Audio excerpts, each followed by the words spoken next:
Hello students, welcome to my YouTube channel Shreyasi classes. Business में हम एक चैप्टर कर रहे हैं। चैप्टर का नाम है डायरेक्टिंग। उसमें हमने लास्ट क्लास में एक टॉपिक कर रहे थे लीडरशिप। लीडरशिप में आज हमने टॉपिक करना है styles of leaders. Styles of leader का मतलब क्या है बेटा यहाँ पे कि लीडर का बिहेवियर कैसा है। हमारे जो लीडर होते हैं उनके बिहेवियर से पता चलता है कि वो कैसा लीडर है। तीन तरह के लीडर होते हैं, पर वो कैसे होते हैं पता लगता है उनके बिहेवियर से। और उनका बिहेवियर किस पे डिपेंड करता है? तीन चीजों पे डिपेंड करता है किसी भी लीडर का बिहेवियर। पहला उसका एक्सपीरियंस, दूसरा उसके फॉलोअर्स, तीसरा देखो क्या लिखा है कि ऑर्गेनाइजेशन में एटमॉस्फेयर कैसा है। तीन चीजों पे डिपेंड करता है कि लीडर बिहेव कैसे करेगा। देखो सीक्वेंस है, याद नहीं होता कि स्टाइल या टाइप ऑफ लीडर कैसा है, वो डिपेंड करता है कि उसका बिहेवियर कैसा है। अब उसका बिहेवियर कैसा होगा वो तीन चीजों पे डिपेंड करता है। क्या तीन चीजें होती हैं उसके बिहेवियर को डिसाइड करने वाली? पहला उसका एक्सपीरियंस, दूसरा उसके फॉलोअर्स कैसे हैं, और तीसरा उसके ऑर्गेनाइजेशन में एटमॉस्फेयर कैसा है। अब ध्यान से समझना इसका ये मतलब कैसे हुआ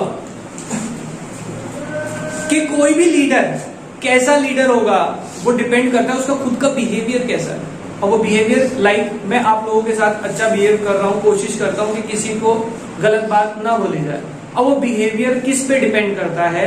पहला मेरा एक्सपीरियंस कैसा रहा है कि आज तक जो पढ़ाया उसमें मेरा कैसा एक्सपीरियंस है, रिजल्ट अच्छे जा रहा है या नहीं। इसी तरीके से कि भाई सॉफ्ट रहो तो बच्चे सुनते भी हैं, काम भी करते हैं और रिजल्ट भी मिलता है। तो पहला मेरा बिहेवियर डिपेंड करता है कि मेरा एक्सपीरियंस कैसा है, पास्ट एक्सपीरियंस।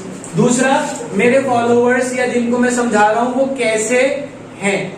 अगर वो पढ़े लिखे हैं तो उनसे पोलाइट बिहेवियर चल जाएगा, और अगर वो पढ़े लिखे नहीं होते ना तो उनके साथ पोलाइट बिहेवियर नहीं चलता। अभी एग्जाम्पल दूंगा उसका भी। और तीसरा कि ऑर्गेनाइजेशन में एटमॉस्फेयर कैसा है, कि वहां के भाई अगर फ्रेंडली एटमॉस्फेयर है तो आप कैसे लीडर बनने वाले हैं, अगर फ्रेंडली एटमॉस्फेयर नहीं है तो आप कैसे लीडर बनने वाले हैं। तो इन तीन चीजों पे डिपेंड करता है कि लीडरशिप का कौन सा स्टाइल होने वाला है। एक बार इंट्रोडक्शन पढ़ते हैं। Leadership style refers to leader's behaviour. Leadership style का मतलब क्या है? लीडर का behaviour. Behavioural pattern which the leader reflect in his role is described as style of leader। कह रहे उसका बिहेवियर जो है ना उससे पता लगता है कि वो कैसा लीडर होगा। और leadership style is a result of leaders psychology, personality and experience। वो किस चीज पे डिपेंड करता है? पहला उसका experience. It also depends upon the types of follower। वो किस पे दूसरा डिपेंड करता है? उसके types of followers। एंड तीसरा on the atmosphere prevailing in the organization। तीसरा किस पे डिपेंड करता है कि ऑर्गेनाइजेशन में कैसा एटमॉस्फेयर है। समझ आ गई बात? Yes clear. तो आप अगर नॉर्मल लैंग्वेज में लिखना चाहें तो आप बहुत सिंपल सी बात लिख सकते हैं। Styles of leader means behaviour. Styles of leader depends upon the behaviour of the leader, and behaviour of leader depends upon his experience, types of followers and atmosphere prevailing in the organisation. ये भी आपको perfect answer है, कोई problem नहीं है। इसके बाद हम पढ़ते हैं तीन तरह के जो लीडर होते हैं, समझ लो कौन कौन से होते हैं। पहले होता है ऑटोक्रेटिक, दूसरा डेमोक्रेटिक, तीसरा लेजीज फेयर या फिर उसको फ्री रायन के नाम से भी जानते हैं। पहले ऑटोक्रेटिक को समझते हैं, उसको पढ़ते हैं, स्टेप बाय स्टेप चलेंगे। ऑटोक्रेटिक लीडर कौन सा होता है? जिसको हम बोलते हैं तानाशाह, जो कहता है मैंने कह दिया आपको सुनना पड़ेगा, दैट्स इट। वो आपसे कोई सजेशन नहीं मांगता, हिटलर। बट आप सोचते हैं कि सर ऐसा लीडर होना चाहिए या नहीं होना चाहिए? होना चाहिए। कुछ जगहों पे ऐसे लीडर की जरूरत होती है, जैसे कि आप अपने घर में कोई मजदूर ला रहे हैं काम करने के लिए। मैंने मिस्त्री नहीं बोला, मजदूर ला रहे हैं। मजदूर उसके साथ एक मिस्त्री भी जरूर लाते हैं। मिस्त्री अगर मजदूर को कहता है भाई वहां से सीमेंट घोल के पानी में डाल के ले आ, वो यहां ले आएगा। अगर मिस्त्री ऊपर चढ़ा हुआ कोई काम कर रहा है ना तो मजदूर ऊपर नहीं पकड़ाने का। पता क्यों? क्या कहेगा? तुमने तो कहा था ले आ, ले आया। ऐसे वर्कर कौन होते हैं जिनको बिल्कुल भी नॉलेज नहीं होती। जो कह दोगे बस वो कर देंगे, फालतू काम वो करके राजी नहीं है। आप देखते हैं सुबह 10 बजे लाते हो, शाम को 6 बजे ही वो क्या कहता है, बाबूजी टाइम हो गया मैं तो चल रहा, 6:45 कह देगा, 6:15 नहीं होने के। और बीच में 1 घंटा जो लंच का चाहिए वो चाहिए, चाहे बैठ के खाली बीड़ी पी लेगा लेकिन काम नहीं करने का। ऐसे वर्कर्स में ऑटोक्रेटिक लीडर ही काम करता है। और वो किस पे डिपेंड करता है, उस लीडर का बिहेवियर कैसा है, और वो बिहेवियर उसके एक्सपीरियंस पे डिपेंड करता है। अगर हम बात करें ऑटोक्रेटिक लीडर, एक और है साउथ कोरिया का लीडर जो है, हम सब जानते हैं किम जोंग, वो ऑटोक्रेटिक है। क्यों ऑटोक्रेटिक है, बात समझना। उनके ऑटोक्रेटिक बिहेवियर का रीजन है, पहला उनका एक्सपीरियंस है, क्या कि हमारे जो फॉलोअर हैं वो डर के रहते हैं, डरा के रखोगे डर के रहेंगे, तो उन्होंने इसी को अडॉप्ट कर लिया। इससे कुछ फायदे भी हैं और कुछ नुकसान भी है। एक बार पढ़ते हैं क्या लिखता है। This style is also known as, इसका दूसरा नाम लीडर सेंटर्ड स्टाइल, क्योंकि सारी पावर किसके हाथ में है, लीडर, तो लीडर सेंटर में आ गया ना। It is also known as leader centred style. Under this style leader keeps all authority centred in his hand, इसमें लीडर सारी अथॉरिटी अपने हाथ में रखता है। And employees have to perform the work without changing any official order, कह रहे हैं, और वर्कर को सारा काम बिना ऑर्डर को चेंज किए करना पड़ता है। He does not give information about future plan but simply tells the group what immediate step they must take. उन्हें सिंपल सी बात बताता है कि क्या इमीडिएट करना है, फ्यूचर का तुम छोड़ दो, वो तो मैं देखूंगा क्योंकि लीडर मैं हूं। ऐसे लीडर को हम क्या बोलते हैं, autocratic leader. It is like bossing people around, इसका मतलब क्या है, जितने भी आसपास के लोग हैं उनके बॉस बन जाते हैं आप, उसको हम ऑटोक्रेटिक लीडर बोलते हैं। आपके पास आता है what is autocratic leader, 4 marks, feature importance कुछ नहीं पूछा बेटा, यहाँ पे 4 पॉइंट बड़े आराम से बन रहे हैं, तो आप चारों अलग अलग पॉइंट वाइज बताएंगे वहां पे। ये मत कहना सर ऑटोक्रेटिक में आपने 4 लाइनें लिखवा रखी, 4 नंबर में इतना सा लिखना था, 4 पॉइंट बनाओ ना। It is he is also known as leader centre style. This style keeps the all the powers in his hand and workers have to perform the work without changing any order. He does not give the future plans but tells the worker what now they have to do. This is bossing the people around. तो 4 point बड़े आराम से बनते हैं, ठीक है, तो आप उसको पॉइंट्स में लिख देंगे। आंसर में कभी भी हमारे पास मटेरियल कम नहीं होता, बट उसको प्रेजेंट करने का तरीका होता है। आगे चलते हैं, इसके फीचर्स क्या हैं, centralised authority, single man decision, negative motivation, tight and close supervision and control. इसमें से किसी पॉइंट में दिक्कत, अब बात है कि अगर मीनिंग समझ आ गया तो आप इसमें से 2 या 3 पॉइंट खुद भी लिख सकते हैं। इसके एडवांटेजेस पढ़ते हैं बेटा, क्या लिखते हैं इसके एडवांटेजेस,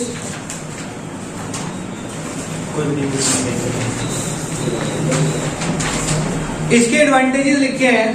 पहला, quick decision making. Quick decision making का मतलब क्या है, अगर सारा काम लीडर के हाथ में ही होगा तो वो डिसीजन बहुत जल्दी ले पाएगा, ठीक है। दूसरा, सेटिस्फैक्टरी वर्क, काम से सेटिस्फाइड रहेंगे, काम से कैसे सेटिस्फाइड रहेंगे काम से, क्योंकि जो तुमने बताया उसने वही करके दे दिया, तो डिससेटिस्फैक्शन का तो मतलब ही नहीं है। Point number 3, necessary for less educated employees. अभी बताया ये किन के लिए जरूरी होता है, लेस एजुकेटेड वर्कर के लिए। इसके कुछ डिसएडवांटेज है, leads to frustration and low morale among subordinates, वो नेगेटिव हो जाएंगे, बिल्कुल उनका काम करने का मन नहीं करेगा।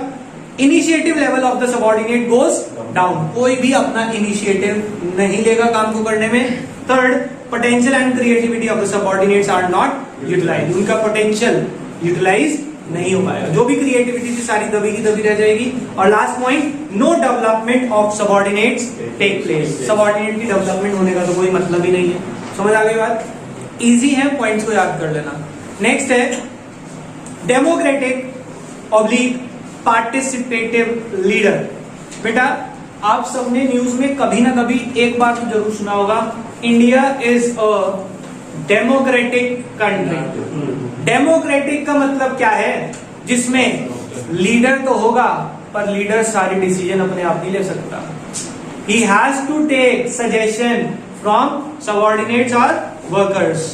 ऐसे लीडर को हम बोलते हैं डेमोक्रेटिक लीडर। इंडिया को डेमोक्रेटिक क्यों कहा? आप सब देखते हैं कोई भी हमें प्रॉब्लम लगे जाके धरने पे बैठ जाते हैं। ये सबूत है डेमोक्रेटिक इंडियन का। हम क्या कहते हैं कि तुम लीडर हो पर तुम हमारे से बिना पूछे बिना हमारी सलाह के कोई भी डिसीजन अपनी मर्जी से सेटअप थोड़ी कर दोगे। ऑटोक्रेटिक थोड़ी चल रहा है। India is a democratic country. समझ रहे हैं? तो डेमोक्रेटिक का मतलब क्या है? जब लीडर डिसीजन ले but after consultation with the worker. ऐसे लीडर को हम बोलते हैं डेमोक्रेटिक लीडर। पढ़ते हैं, this style is also known as group centred leadership style, क्योंकि पूरे ग्रुप के पास पावर आ जाती है। This style is group centred leadership style. Under this decision regarding different work are not taken by managers alone but they are taken in consultation with employees. ये employ की consultation के साथ लिए जाते हैं। Using this style is of mutual benefit. ये style use करने से सबका फायदा होता है। It allows subordinates to become a part of team. कह रहे सबऑर्डिनेट को फायदा क्या है कि वो टीम का पार्ट बन जाते हैं and helps the leader to take better decision. और लीडर एक अच्छा डिसीजन ले पाता है क्योंकि उसने सबसे सजेशन लिए। अगर हम ये ऑर्गेनाइजेशन के हिसाब से समझे ना तो ये अच्छा है, पर अगर हम देश के हिसाब से समझे तो ऑटोक्रेटिक अच्छा है। तो डेमोक्रेटिक अच्छा है, अच्छा माना जाता है डेमोक्रेटिक। बट डेमोक्रेटिक में ना अब ये जो सिस्टम बनाया गया था इसको फॉलो नहीं कर रहे हैं। डेमोक्रेटिक में क्या होता है, आपसे पूछा जाएगा बट आप जवाब किसे देंगे? आप अपने एरिया का जो हमने सीएम बनाया उसको जवाब दो ना, वो बात करेगा। एक चेन तो बनी हुई है ना, हायरार्की बनी हुई है। अब ये क्या करने लगे, हमें मतलब नहीं है चलो दिल्ली। That is wrong. अब यहां पे अगर वो ऑटोक्रेटिक लगा दे गवर्नमेंट, फिर कहते रहना कि ये तो ऑटोक्रेटिक हो गई, जो चाहे वो कर रहे हैं, हमारी सुनते नहीं, फिर देश को डेमोक्रेटिक क्यों बोला हुआ? अब उसमें फिर ज्यादा प्रॉब्लम होगी। बट लोगों को वही बात है ना, जैसे आप बच्चे हैं तो दुनिया भी इस टाइम क्या बच्चों वाली हरकतें कर रही है। क्या जब तक प्यार से समझा रहे हैं समझ नहीं आ रही, जिस दिन टाइट स्टेप्स ले लिए फिर कहेंगे ये तो सरकारी बेकार है, दूसरी ले आओ। दूसरी कैसे ले आओ? जब देखो वो भी दिमाग से चलती है सामने वाली पार्टी, वो सामने किसी को छोड़ेगा नहीं, ले आओ सामने किसको लाओ। ओपोजिशन में कोई होना तो चाहिए, वो पहले ओपोजिशन ही खत्म कर देंगे तो फिर क्या करोगे? तो इसीलिए आगे चलते चलो। डेमोक्रेटिक में फीचर्स, पहला कोऑपरेटिव रिलेशन, दूसरा पॉजिटिव मोटिवेशन, तीसरा ओपन कम्युनिकेशन, चौथा नो नीड ऑफ कंट्रोल। इनके ऊपर कोई कंट्रोल लगाने की जरूरत नहीं है क्योंकि सबको पावर्स दी गई है। इसके कुछ फायदे हैं और कुछ नुकसान है, एक बार आप रीड आउट कर लेना। सिंपल पॉइंट्स हैं, 3-3, 4-4, कोई एक्सप्लेनेशन नहीं है। लास्ट आज का कवर करते हैं लेजिस्फेयर और फ्री रैन। ध्यान से समझना बेटा, ये ऐसा लीडर कहां होता है और इसका मतलब क्या है। फ्री रैन में क्या होता है, जो लीडर है वो जूनियर्स को काम समझा देगा और उनको फ्री हैंड दे देगा टू डू देयर वर्क। मतलब कोई इंटरफेरेंस नहीं होगी लीडर की, सारी पावर्स किसके हाथ में आ जाएंगी? एक इंडिविजुअल जिसको काम दिया गया। एक ऑर्गेनाइजेशन के हिसाब से समझते हैं, इसमें काम एक बार आएगा, मैनेजर काम बताएगा कि ये करना है, एक हफ्ते में मुझे इतना काम चाहिए। अब वो वर्कर उसे एक दिन में कर ले, 2 दिन में करे। आज टाइम है, आज 2 घंटे फालतू लगा ले, कल काम है, कल 2 घंटे लेट आ जाए, वो उसकी रिस्पॉन्सिबिलिटी है। बट उसको फ्री हैंड दिया जाएगा काम करने के लिए। ऐसा क्या रियल लाइफ में कहीं होता है? यस, होता है, जहां पे हाईली एजुकेटेड एम्प्लॉइज हो। फॉर एग्जाम्पल मैं आपको बताता हूं, पहले भी बताया था, कुछ सीए फर्म है हमारे यहाँ पे, कुछ लॉयर्स फर्म है जो बहुत हाई लेवल पे ऑपरेट कर रही है। अगर हम दिल्ली की बात करें, कुछ बड़ी बड़ी फर्म्स हैं, डेलॉइट्स है, केपीएमजी है, EY है, आपने शायद किसी का नाम सुना हो। ये लोग किसको हायर करते हैं? इनके पास जो एम्प्लॉइज है ना, सारे 99% लोग चार्टर्ड अकाउंटेंट्स ही हैं इनके पास। मतलब इन्होंने सीएज ही रखे हुए हैं, ये सीए फर्म है। अब वो क्या करते हैं, आएंगे रोज, हफ्ते में एक बार आएंगे, जैसे मंडे आ गए या वेंसडे आ गए, अपना हर इंडिविजुअल सीए को एक टारगेट दिया, ये 5 पार्टी है, इनका ऑडिट करना, रिपोर्ट बनानी है, आपको ये 1 हफ्ते बाद हमें सबमिट करनी है। अब वो 1 हफ्ते तक उसे डिस्टर्ब नहीं करेंगे क्योंकि सीए को तो इतनी बड़ी क्वालिफिकेशन है, डिग्री है, तो उसे पता है क्या करना है, कैसे करना है। वो उसे बीच में इंटरफेयर नहीं करेंगे। टारगेट मिल गया, उसके बाद कहेंगे भैया लाओ दिखाओ कितना काम हो गया, एक हफ्ते बाद सारा काम वो सबमिट कर लेते हैं। तो ऐसी जगह पे जो लीडरशिप स्टाइल लगता है that is the free rank. But ये कहां लगता है, जहां हाईली एजुकेटेड एम्प्लॉइज हो। पढ़ते देखो क्या लिखा है, this leadership style is also known as individual centre, क्योंकि हर इंडिविजुअल के हाथ में पावर है। इसको हम क्या बोलते हैं, individual centre style. In this style managers और the leaders take little interest in managerial function. कह रहे मैनेजर कोई इंटरेस्ट नहीं लेता, and the subordinates are left on their own, उन्हें अपने हालात पे छोड़ दिया जाता है, जैसे मर्जी करो। Under this managers by explaining the overall objective helps the subordinate in determining their own objective. Overall बता देगा मुझे तुम्हें इतना करना है, अब तुम कैसे करोगे ये तुम्हारे ऊपर डिपेंड है। Its features are full faith in subordinates. दूसरा, इंडिपेंडेंट डिसीजन मेकिंग सिस्टम, हर इंसान अपना डिसीजन लेता है। Cooperative relation, two way communication develop हो जाती है उनके अंदर। और last, sense of responsibility in employees. फिर इसके कुछ फायदे होंगे और कुछ नुकसान, ये आप पढ़ लेंगे, बाकी करेंगे नेक्स्ट क्लास में। अभी के लिए बाय बाय।